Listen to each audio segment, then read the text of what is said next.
A continuación, Noticiero Telesucesos. Clasificación A. Apto para todo público. Un noticiero pensado para usted porque se lo merece. Nos acercamos a la realidad desde diferentes perspectivas. Noticiero Telesucesos. Primera parte del Noticiero Telesucesos con las noticias más importantes del día.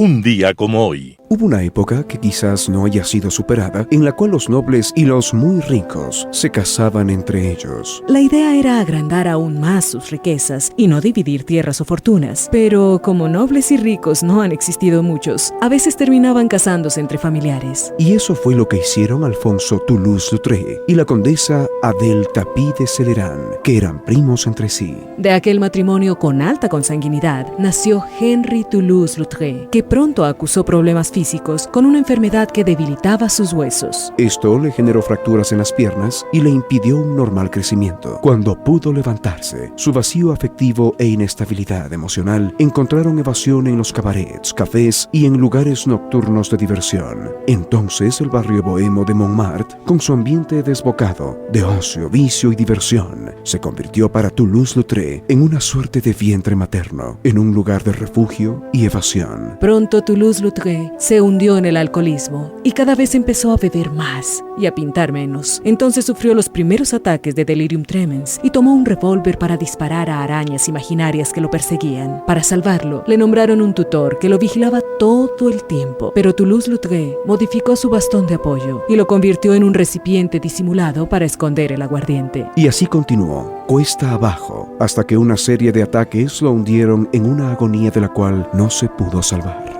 Y fue un día como hoy, 9 de septiembre de 1901. Toulouse-Lautrec nos abandonó y se marchó para buscar otras noches eternas y poder pintar toda su sospechosa alegría. Las principales noticias del día. Titulares. Gobierno replanteará y enviará nuevas preguntas para la consulta popular. La Asociación de Municipalidades Ecuatorianas demandará al gobierno ante la Corte Constitucional por incumplimiento en las transferencias. Renovación del Consejo Nacional Electoral. 7 catedráticos elaborarán 60 preguntas para el examen a 163 aspirantes. Los editoriales serán de Martín Pallares. ¿En serio van a censurar a Gonzalo Albán? Santiago Basabe. Prioridades presidenciales. Noticias internacionales. Noticias del día. Gobierno replanteará y enviará nuevas preguntas para la consulta popular. La vocera de la presidencia, Carolina Jaramillo, informó este lunes 8 de septiembre del 2025 desde el Palacio de Carondelet que el gobierno enviará nuevas preguntas y reformulará las que fueron rechazadas por la Corte Constitucional del Ecuador en el marco del proceso de referéndum y consulta popular impulsado por el presidente Daniel Noboa.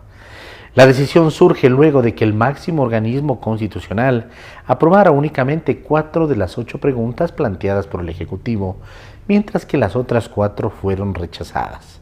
Jaramillo señaló que la Corte Constitucional está desconectada de las necesidades y preocupaciones ciudadanas al no dar paso a propuestas que, según el gobierno, son prioritarias para la población. El Departamento Jurídico de la Presidencia ya se encuentra trabajando en la elaboración de un nuevo planteamiento. Este incluirá tanto la formulación de nuevas preguntas como la revisión de las observaciones realizadas a las propuestas anteriores, con el objetivo de que se ajusten a los parámetros establecidos por la Corte. El Ejecutivo busca que la ciudadanía pueda pronunciarse sobre reformas que considera fundamentales para la seguridad, la justicia y el desarrollo social del país. La consulta popular y el referéndum constituyen una de las principales apuestas del presidente Daniel Noboa, quien ha insistido en que este mecanismo es clave para legitimar reformas de gran impacto social y político.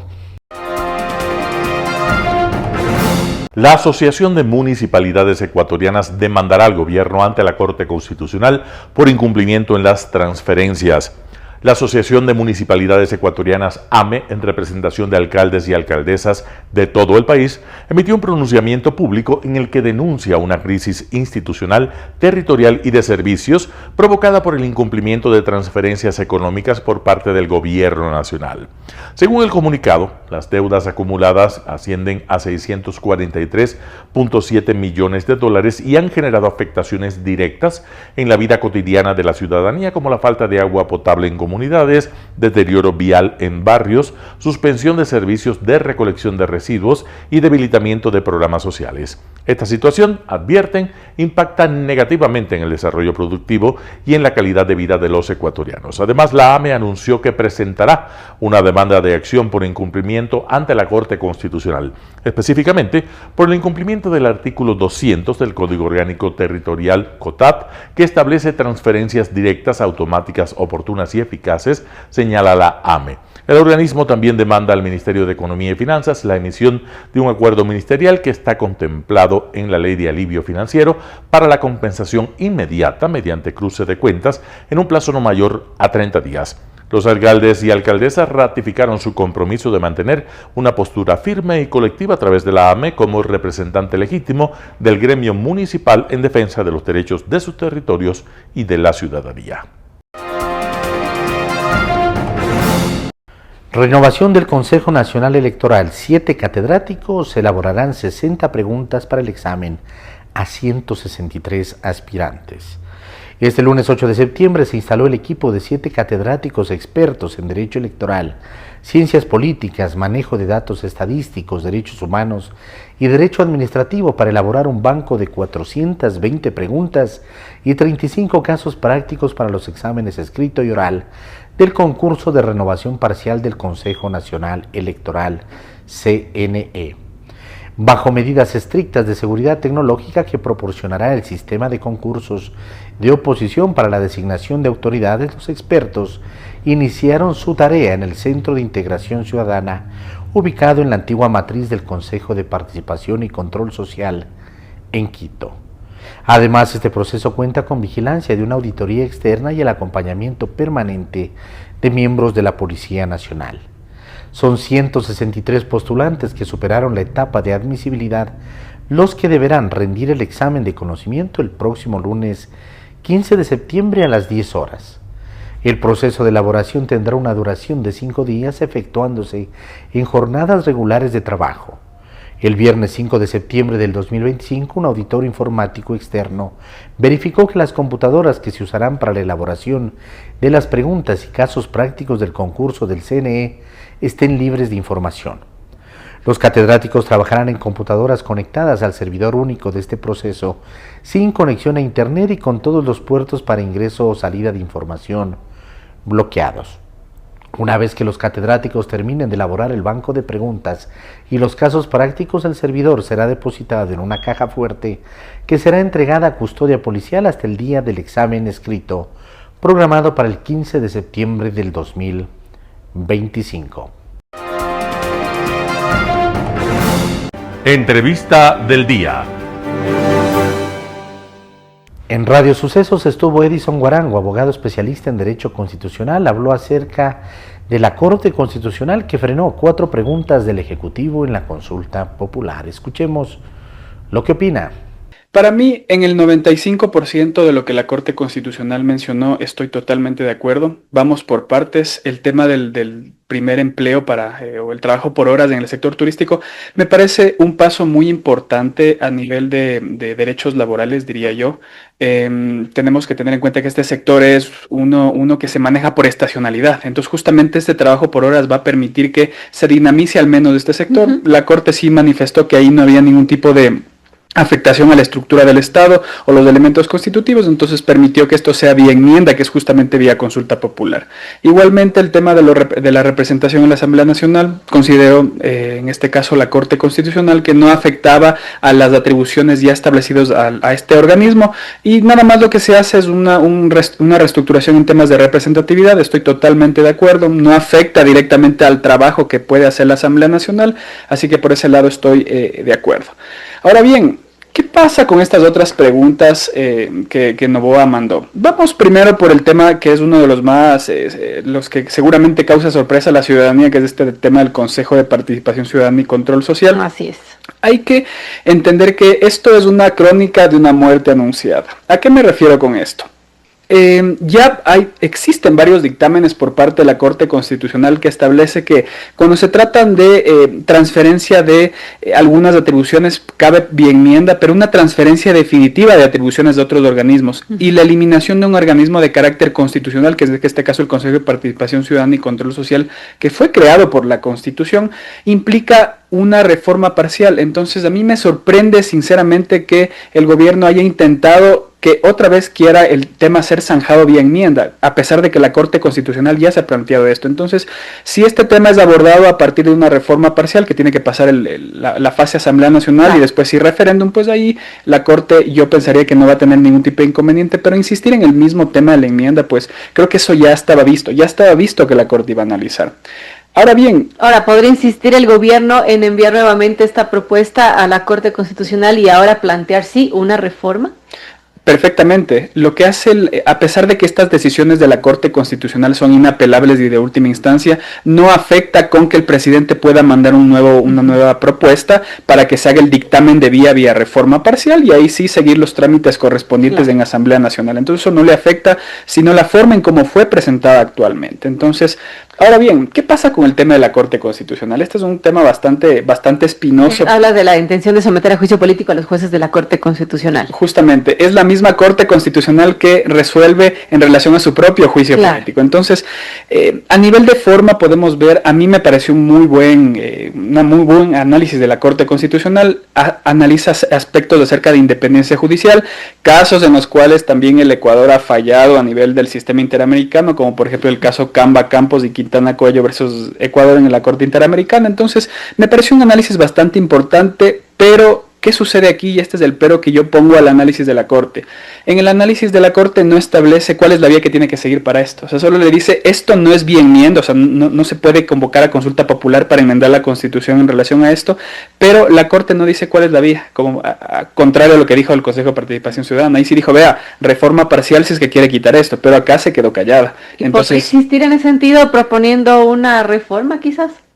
Ese es el limbo en el que le deja al presidente, porque debió haber dicho, vea, esto no es por acá, sino puede ser por X o Y camino. Entonces, acá la que le queda al presidente es presentar esto vía reforma parcial y a ver si la Corte le da paso, o tal vez si esto sería tema de una nueva constituyente. Entonces, sí nos deja un poco este vacío, a pesar de que esta propuesta fue, a mi parecer, mal estructurada, pensando que una mayoría absoluta podría censurar y destituir jueces de Corte Constitucional. Me pareció bastante discutible, pero a la final también esta decisión de la Corte me deja con esta situación. Entonces eso es lo que podría manifestar ahí. Algo que mencionaba los jueces de la Corte es que en el caso de altas cortes mencionan cuyo rol es jurisdiccional y de interpretación constitucional, mencionan que resulta indeseable evitar la aplicación de mecanismos de control político sobre sus miembros a fin de proteger su independencia, garantizar que actúen como verdaderos límites al ejercicio del poder sin estar sujetos a presiones políticas directas.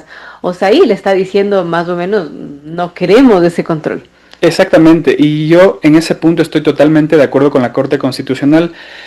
A pesar de que ha habido varias voces que han manifestado que en otros países sí existe este control o este juicio político a miembros de un tribunal constitucional, hay que recordar a la ciudadanía que nos encontramos en Ecuador. Entonces, si estuviéramos, no sé, en Suiza tal vez, en un sistema que se respeta la separación de poderes, se respeta todos los procedimientos, pues podremos debatir.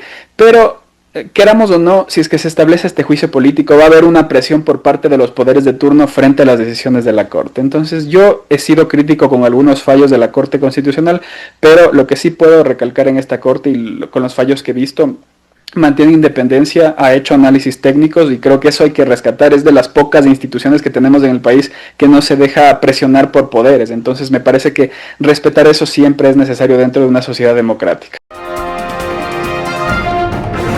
Cristian Zurita, periodista de investigación, estuvo en Radio Sucesos. Habló acerca de los motivos por los que Jordán y Serrano no recibieron prisión preventiva en el caso Villavicencio. Vamos con la nota. Bueno, a mí me dejó un enorme sinsabor la acción que realizó la la fiscal Ana Hidalgo, al momento de tratar de justificar las razones por las cuales se debía dictar prisión preventiva a los 4 imputados dentro del caso. Y pues, por supuesto que también me dejó un pésimo sabor la acción de la jueza al no entender y pues no categorizar con claridad las razones por las cuales sí permitió emitir medidas en contra de Ronnie Aliaga, pero no en contra de Javier Jordán, por ejemplo. Eso no se explica. A la luz de los procesos anteriores, la jueza conoce muy bien, ¿sí?, que ambos están directamente relacionados con el crimen organizado, tal como se ha evidenciado en las pruebas presentadas en casos anteriores como Metástasis, Purga y Plaga.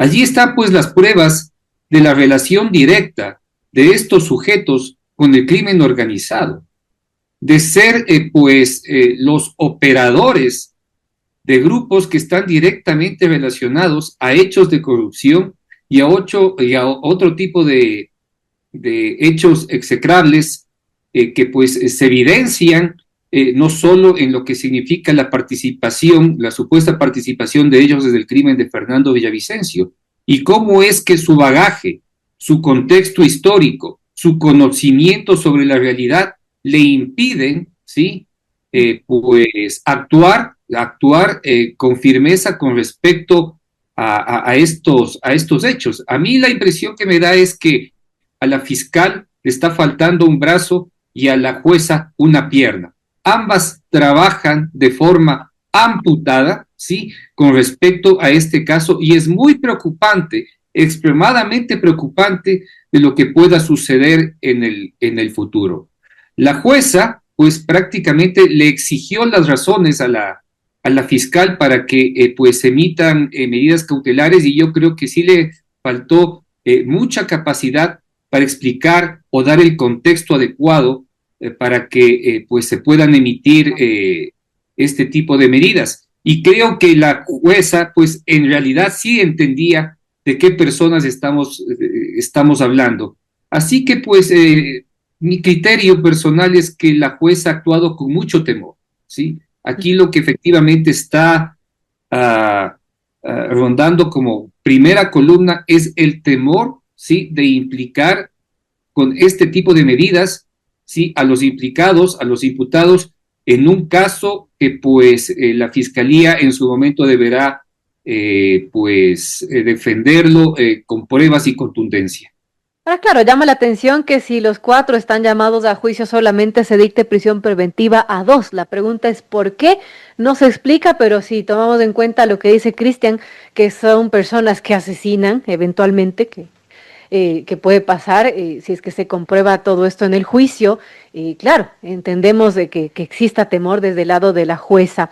Ahora, hablando de cómo hizo la sustanciación la fiscal, bueno, uno pensaría que tiene 2 años para presentar algo contundente. ¿Qué podemos decir de lo que dijo? Porque básicamente parece que se basa en lo que mencionaba en la declaración de un testigo protegido, también en las declaraciones de Salcedo y una entrevista hecha por un agente del FBI. De las revelaciones que se dieron, ¿qué podríamos resaltar, Cristian, que quizás lo más importante que se dijo en esta audiencia? A ver, la teoría de los hechos se basa en la declaración de 3 testigos protegidos, ¿no es cierto? 2 que están directamente relacionados a la explotación de los temas de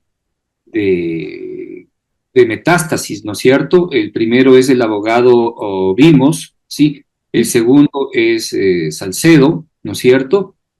Y el tercero es justamente esta información que presentó Fiscalía, colocando además como pruebas las grabaciones realizadas en un teléfono de un agente del FBI cuando se investigaba la primera parte de estos hechos, que es el crimen material, y donde se identificó y donde uno dio a conocer que pues el crimen venía desde arriba, desde el gobierno de Correa.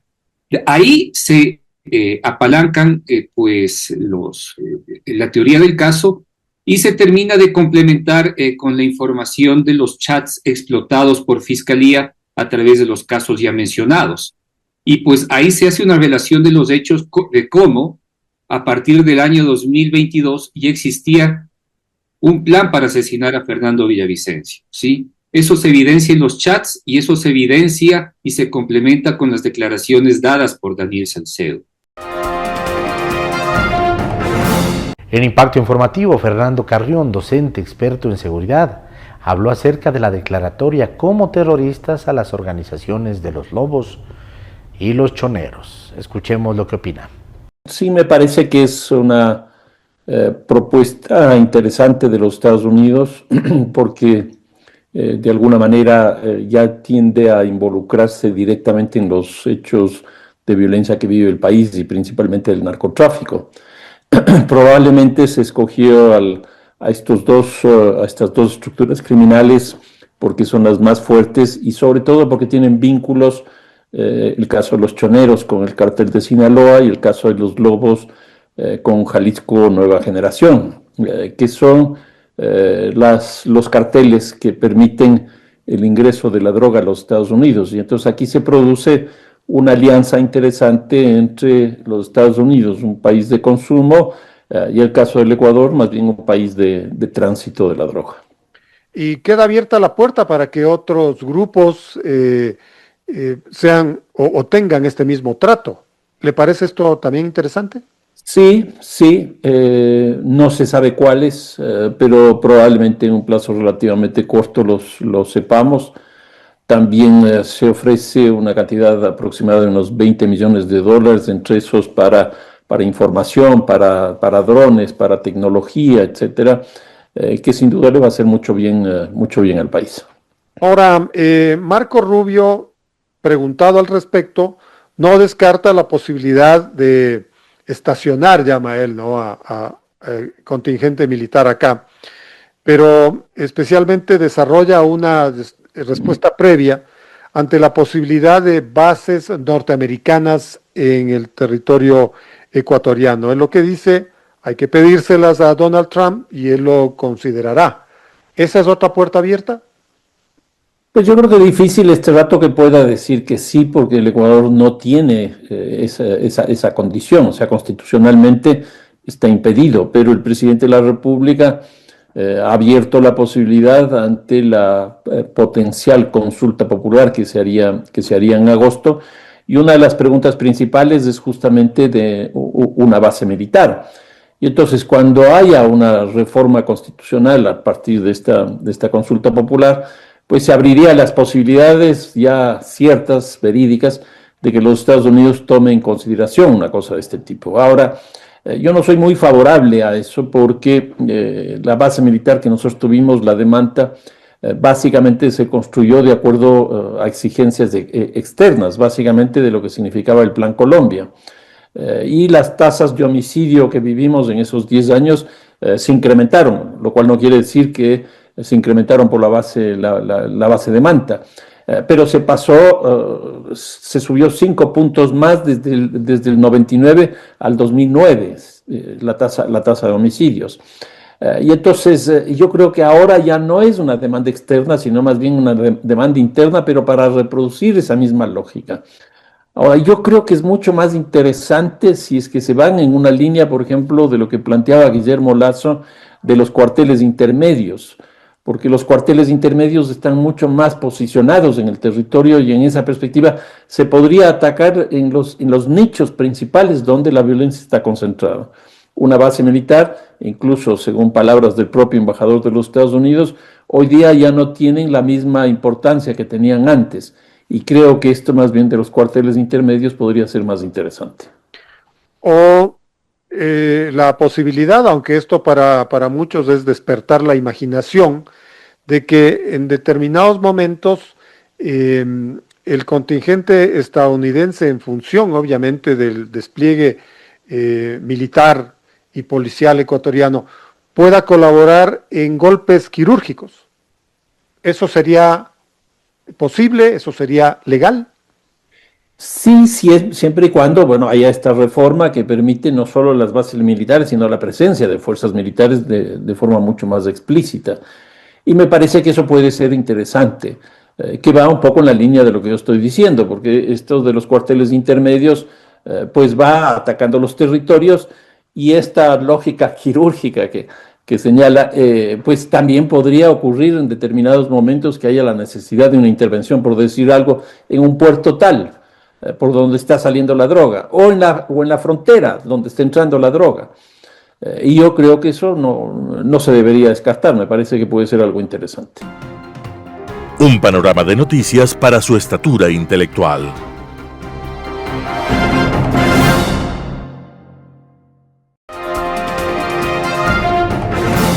Tenemos el día de hoy y queremos darle la bienvenida a Álvaro Rosado. Él es el gerente general de Inselec, colombiano de nacimiento y ecuatoriano por elección. Estábamos hablando justo antes de la entrevista, dice prácticamente yo ya soy un ecuatoriano más, soy más ecuatoriano que muchos ecuatorianos. Cuenta con más de 20 años de experiencia en sectores estratégicos como el financiero, la construcción y la metalmecánica. Se formó en la Universidad San Francisco de Quito, el IED Business School y el Instituto de Desarrollo Gerencial. Desde el 2021, es decir, prácticamente 24 años, lidera Inselec impulsando proyectos de eficiencia energética, serían 4 años, 4 o 5 años impulsando proyectos de eficiencia energética, automatización industrial y sostenibilidad ambiental para fortalecer la competitividad del sector industrial. Inselec, hablemos por ahí un poco. Álvaro, bienvenido a este espacio. ¿Qué es Inselec? Es una empresa que seguramente está presente en el día a día de los ecuatorianos. De pronto no nos damos cuenta, el nombre no lo vemos estampado en todas y cada una de las cosas, pero están presentes porque esto está metido en el tema energético, y cuando nos falta la energía, ahí es cuando nos damos cuenta lo importante que termina siendo. Bienvenido nuevamente a este espacio. Correcto, David, muchísimas gracias por la invitación. Bueno, Inselec es una empresa ecuatoriana de más de 48 años, nació en Quito, y hoy por hoy tenemos una operación nacional. Tenemos oficinas en Quito, Guayaquil y Manta. Y sí, como tú lo mencionas, somos una empresa que tiene mucho enfoque en soluciones energéticas para sectores estratégicos y sectores críticos como son minería, petróleos, utilities, data center y la industria en general. Inselec nace con una visión muy enfocada hacia soluciones metalmecánicas para el sector eléctrico. ¿Así es cuando nace? Correcto, nace como una metalmecánica pues, en el sur de Quito. Ya, tableros de medidores, desde una caja de paso. Correcto. Tableros, los gabinetes, hasta PCRs, que son las casas eléctricas que utilizan en el oriente las petroleras, las mineras.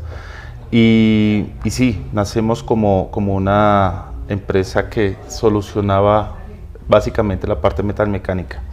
Y obviamente con el tiempo hemos evolucionado para convertirnos en una empresa no solamente de este mercado transaccional y de productos para el sector eléctrico, sino también agregarle valor y ponerle soluciones de eficiencia energética y de tecnología a todos los sectores que atendemos. Y que responden a las necesidades seguramente del mercado ecuatoriano, por supuesto. Es correcto. ¿Cuáles son esas necesidades que en el transcurso de estos 47, 48 años de Inselec se han ido presentando y han ido dando un giro a eso que inició como metalmecánica y en algún momento dijeron tenemos que hacer esto además? A ver, el mundo cada día camina más rápido. Hoy por hoy vemos tendencias como la inteligencia artificial, por ejemplo, o se habla mucho de temas como la industrialización 4.0 o la industria 4.0, en donde se involucran muchos conceptos de automatización, control y mejora de procesos y de escalabilidad de generaciones de producción.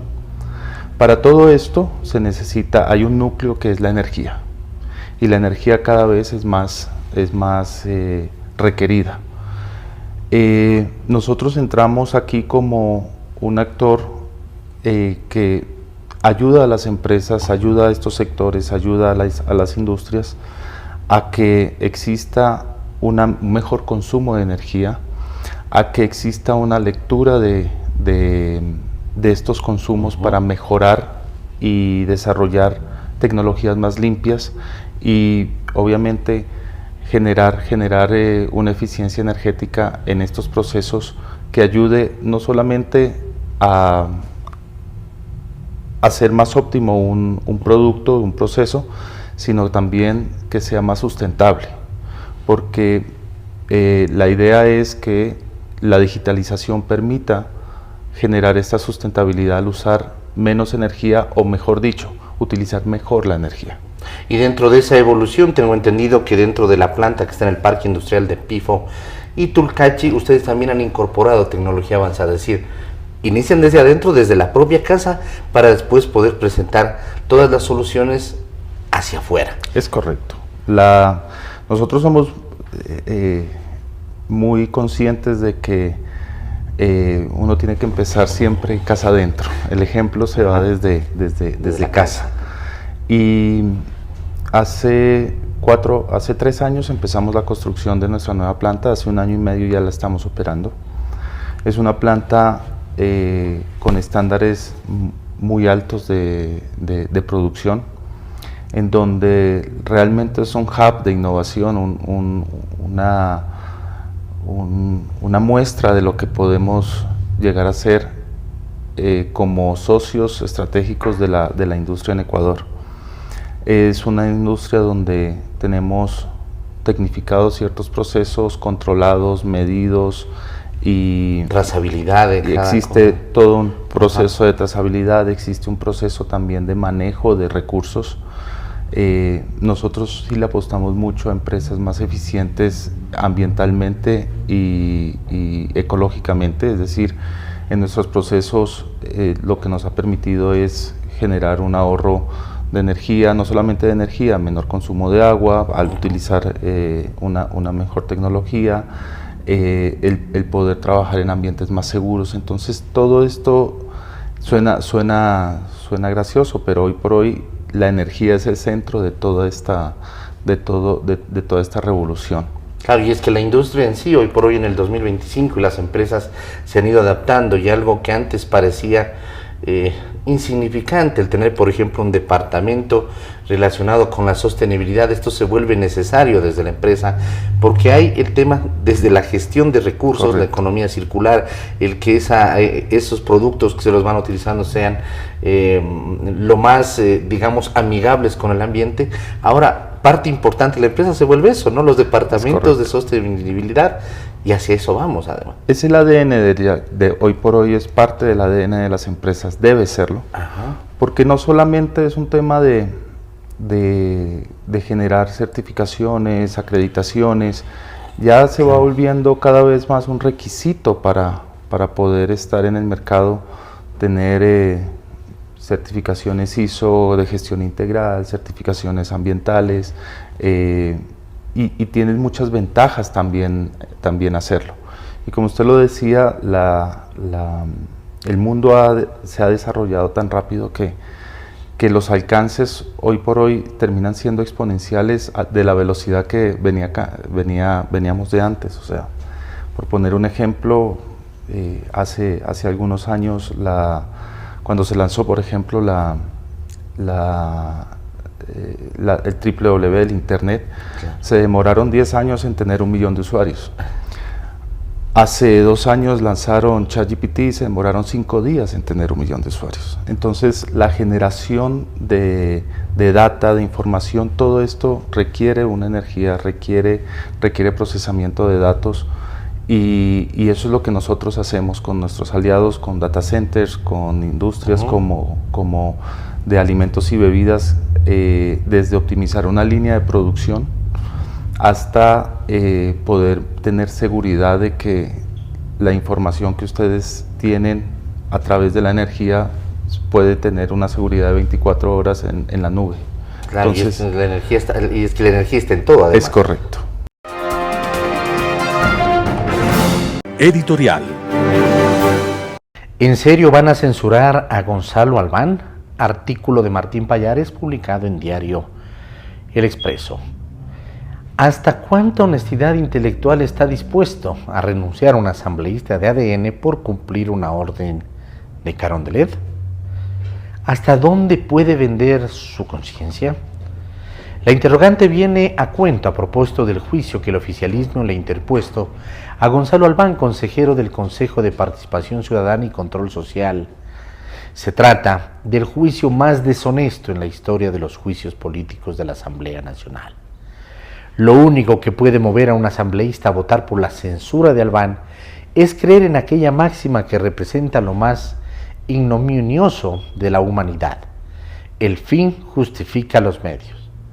Y en este caso, el fin es sacar, sea como sea, a Albán del Consejo de Participación y Control Social. Ahí, él es incómodo para que se cumpla sin sobresaltos ni mucho ruido la agenda del gobierno. Para censurarlo, Albán lo acusan de haber estado afiliado a un partido político al momento de candidatizarse para el Consejo de Participación y Control Social, cosa prohibida en la ley. Y la prueba que se ha presentado es el voto salvado, 1 de 4, de una sentencia del Tribunal Contencioso Electoral que halló que la habilitación que inhabilitaba a Albán era más chimba que billete de $3. No llevaba la firma de Albán, tampoco su huella dactilar y peor su consentimiento. Esa sentencia del Tribunal Contencioso Electoral con voto salvado y todo dejaba sin efecto, es decir, borraba del mapa el informe del Consejo Nacional Electoral, que no se percató de la falsedad de la ficha de afiliación de Albán. A Albán no lo quieren sacar del Consejo de Participación y Control Social por su voto, pues el gobierno ya tiene mayoría en ese organismo y puede hacer lo que le da la gana ahí. Lo quieren fuera porque puede hacer ruido sobre las órdenes inconfesables que el gobierno pueda dar a ese organismo. Lo quieren fuera porque no es como ellos, no va a vender su honestidad intelectual por un plato de lentejas. Albán es, además, un contraste vergonzoso para la camada de políticos que hacen el gobierno. Tiene opinión y no tiene rabo de paja. Eso lo hace diferente a ellos y eso no les conviene. Por eso, la orden es hacer lo que sea para sacarlo del medio. ¿Estarán dispuestos los asambleístas de Daniel Noboa a vender cualquier residuo de honestidad intelectual que tenga para cumplir con la necesidad de sacarlo? ¿Podrán llevar sobre sus conciencias el haber actuado en contra de cualquier síntoma vital de ética y honestidad? Veamos. Artículo de Martín Pallares publicado en El Expreso. Prioridades presidenciales. Santiago Basabe, primicias. Una agenda de gobierno implica discriminar entre los temas que serán prioritarios y aquellos que se los desarrollará con el paso del tiempo. Aunque ahí hay una definición específica, siempre es posible los cambios repentinos por razones exógenas a la vida política cotidiana, muchas de ellas imposibles de prever. Otros temas de interés, sobre todo en el campo social y de reducción de desigualdades de diferente naturaleza, pueden estar permanentemente presentes de forma transversal en la ejecución de los asuntos prioritarios. Así, en un esquema que los buenos gobernantes podrían escribir en una servilleta mientras toman el café de la mañana, se orienta el equipo de apoyo, pero esencialmente a la ciudadanía, sobre la dirección que asumirá la política de un país. Esto no solo aumenta la certidumbre entre los actores locales, sino que propicia mayor confianza y previsibilidad en los agentes económicos internacionales. La decisión política de determinar las prioridades presidenciales conlleva también la identificación tanto de los actores que se situarán en la oposición como de los eventuales escenarios de conflictividad social que se podrían generar. De esta forma, se minimizan los costos que indefectiblemente se derivarán de las medidas políticas, económicas o sociales que se vayan a asumir.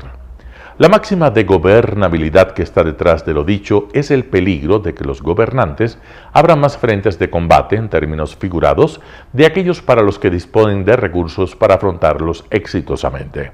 En términos simples, la idea es que hay que focalizarse en lo más importante, dar pelea en lo que se puede ganar y evitar ganarse enemigos innecesariamente. En el caso ecuatoriano, da la impresión de que las prioridades presidenciales no están del todo claras, pues más allá del combate a la inseguridad, hay una serie de temas que circulan cotidianamente sin que se pueda establecer cuáles de ellos son los que forman parte de la lista básica de la agenda gubernamental. Esta definición, que ahora mismo podría no ser notoria en Carondelet, tarde o temprano va a llevar a que en el afán de cubrir varios campos de acción, los resultados sean ineficientes y el apoyo popular al gobierno, que ya muestra cierto descenso, siga avanzando. Adicionalmente, esta ausencia de prioridades presidenciales puede tener el efecto en el corto o mediano plazo de abrir tanto frentes de disputa política y de conflictividad social, que el gobierno termine afectado por una avalancha de insatisfacciones que, aunque descoordinadas, puedan generar problemas a la estabilidad del país. Si bien es cierto, la gran ventaja que ahora tiene el presidente es la ausencia de un actor político de oposición con capacidad de interpelación, eso puede variar más aún si se toma en cuenta la volatilidad que tiene el comportamiento de los diversos actores sociales y políticos del país. El envío a la Asamblea de diversos proyectos de ley, rotulados de urgencia económica, pero que en realidad contienen disposiciones que no guardan relación con esa materia, es un síntoma claro de las dificultades que tiene el gobierno para establecer las prioridades presidenciales. Además, ese es también un síntoma de que no se está dimensionando que a cada paso se está generando nuevos focos de oposición que de momento era innecesario activarlos. La Corte Constitucional, las fundaciones o las cooperativas son solo algunos ejemplos de la creciente lista de actores inconformes con las decisiones del gobierno. No por mucho madrugar amanece más temprano, dice el refrán. No por el hecho de apresurarse sin una claridad de objetivos, las cosas van a salir mejor y las réplicas a las decisiones del gobierno van a desaparecer. Sería la traslación de la sabiduría popular a la ausencia de prioridades presidenciales. Valdría la pena que el gobierno identifique los temas en los que hay que poner el acelerador a fondo y aquellos en los que se puede ir con un poco más de mesura. Esta simple decisión puede ayudar a que la ciudadanía vea resultados efectivos en lo que más le interesa de momento y también a que el caudal de resistencias y oposiciones de diversa naturaleza sean administradas eficientemente. Todo es cuestión de prioridades presidenciales. Santiago Basabe, Primicias. Noticias internacionales. Javier Milei sufre una aplastante derrota en las elecciones clave de la provincia de Buenos Aires. En Argentina, el presidente Javier Milei ha sufrido un revés electoral en las elecciones provinciales clave en Buenos Aires este domingo. La votación, considerada como una prueba de fuego para su gobierno, coincide con el resurgir del peronismo de izquierda, liderado por Axel Kicillof, que emerge como el principal opositor. Milei reconoció la derrota de su partido, el recién creado La Libertad Avanza, con solo el 34% de los votos. Estos comicios se consideran clave ante las elecciones legislativas del mes que viene. Sin ninguna duda, en el plano político, hoy hemos tenido una clara derrota. Y si alguien quiere empezar a reconstruir y salir adelante, lo primero que hay que aceptar son los resultados. Y hoy los resultados no han sido positivos y hemos tenido un revés electoral y hay que aceptarlo. La primera en intervenir fue la expresidenta Cristina Fernández de Kirchner, desde su residencia donde cumple una condena de 6 años por corrupción e inhabilitación para ocupar cargos públicos. Fernández argumentó que el escándalo de sobornos que envuelve a la hermana del presidente Milei sería letal para sus perspectivas electorales. Milei necesita ahora ampliar la minoría de su partido en el Congreso dominado por la oposición.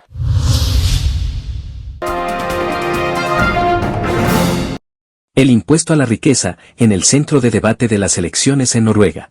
Los noruegos votan este lunes en unas reñidas elecciones generales en las que el futuro del centenario impuesto sobre el patrimonio domina la campaña, entre otras cuestiones. Lo que está en juego es el régimen del bienestar social, que ha sido considerado un modelo por otros países europeos porque es uno integral y universal que proporciona servicios financiados con impuestos y accesible al público, como asistencia sanitaria, educación gratuita y ayudas a la renta. El bloque gobernante de centro-izquierda, dirigido por el primer ministro Jonas Gahr Støre, quiere mantener el impuesto para combatir la desigualdad, pero la oposición de derechas sostiene que perjudica a los empresarios y pide que se elimine. election, and I think also it was embarrassing that climate changes was such a small part. I just hope we just reach a government that is helping us and helping the country to become more stabilized, more efficient. El debate se ha visto alimentado por las redes sociales, que han inspirado a muchos votantes jóvenes a oponerse al impuesto. Más de 4 millones de personas pueden votar y unos 310.000 jóvenes lo hacen por primera vez, y los votantes de origen inmigrante representan el 11,5% del electorado. Los resultados oficiales se anunciarán el martes, a lo que seguirán previsiblemente semanas de conversaciones sobre la coalición.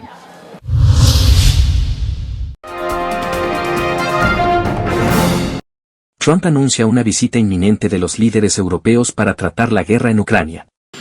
El presidente Trump anuncia una inminente cumbre de líderes europeos en Estados Unidos para discutir diferentes alternativas para poner fin a la guerra en Ucrania. Well, we're going to see. I mean, we have some very interesting discussions. You know, Europe, certain European leaders are coming over to our country on Monday or Tuesday, and individually. And I think we're going to get that settled.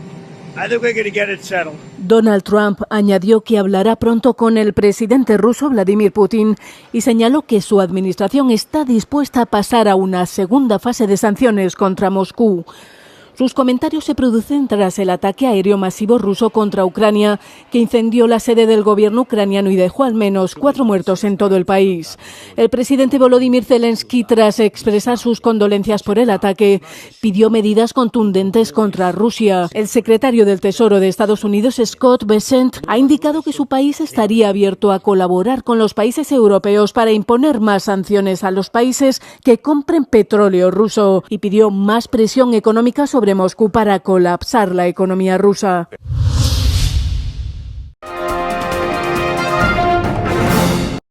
Decenas de miles de manifestantes trazan en Bruselas la línea roja para Gaza.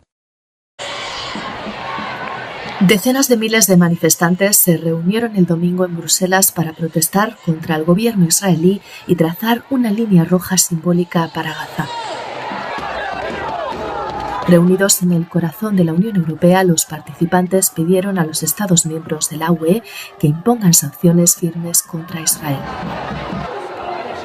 En las últimas semanas se han celebrado en toda Europa manifestaciones similares a favor de Palestina, en respuesta a la ampliación de la ofensiva israelí en Gaza y a las catastróficas condiciones humanitarias de la franja. La policía local calculó que unos 70.000 manifestantes participaron en la segunda edición de la marcha Línea Roja por Gaza de Bruselas, pero los organizadores del evento estiman que 110.000 personas asistieron a la protesta. It comes just days after Belgium announced it would recognize a Palestinian state at the UN General Assembly later this month, thereby joining France and the United Kingdom. It also said it would impose sanctions on Israel under certain conditions. Protest organizers say it is public pressure like this that is what leads to government action, and are now hoping that other member states, as well as the European Union itself, follow suit. Evelyn Dom in Brussels for Euronews.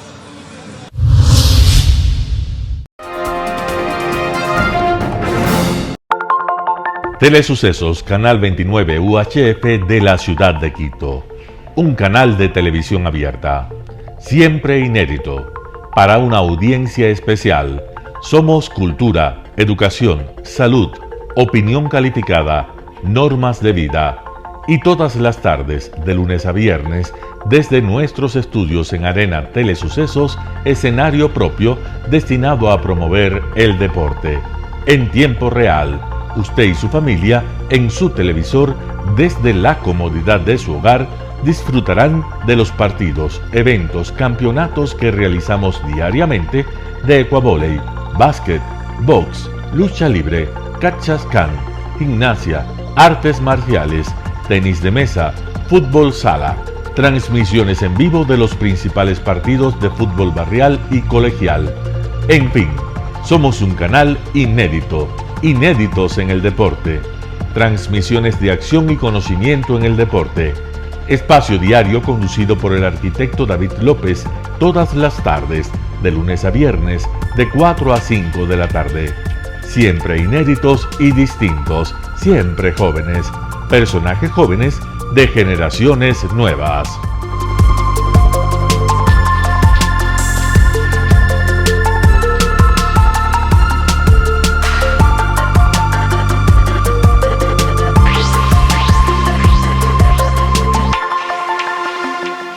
El término arena dejó tiempo atrás de ser sinónimo de muerte. Hoy es un espacio de vida, de desarrollo de una de las actividades básicas del comportamiento humano, el deporte, que quizá, como ninguna, moviliza sentimientos y emociones, elimina como principio la violencia, intereses personales, trampas, desunión e intrigas. El deporte, con sus valores, solo deberá entregar mensajes de bien para mejorar las actuales estructuras sociales y políticas en deterioro en las que vive nuestro país. Hoy entregamos a nuestra audiencia de la ciudad de Quito deportes y en especial a la parroquia de Calderón, uno de los sectores populares de mayor desarrollo de la ciudad, con una población estimada en 1 millón de habitantes que están en contacto diario con el canal 29 UHF, presente con sus instalaciones deportivas en Llano Grande, su centro de gravedad.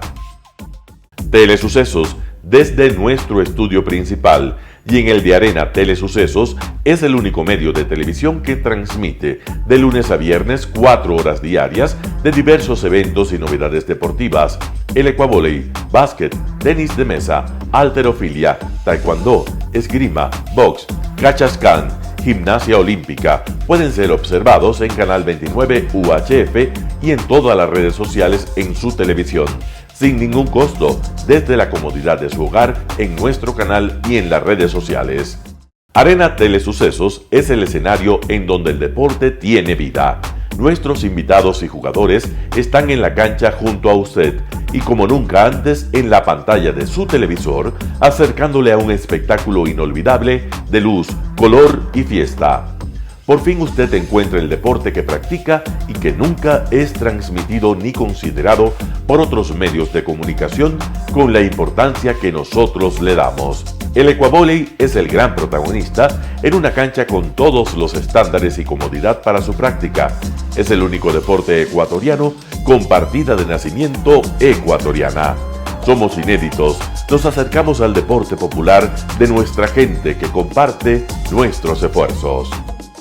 En Arena Telesucesos, aparte del atractivo de los eventos deportivos que transmitimos con nuestra señal a los televisores de su hogar, también entregamos muchos de los valores que encierra el deporte y en especial privilegiamos nuestra identidad nacional en el ecuavóley, jerarquizando su presencia como el deporte con partida de nacimiento en nuestro país.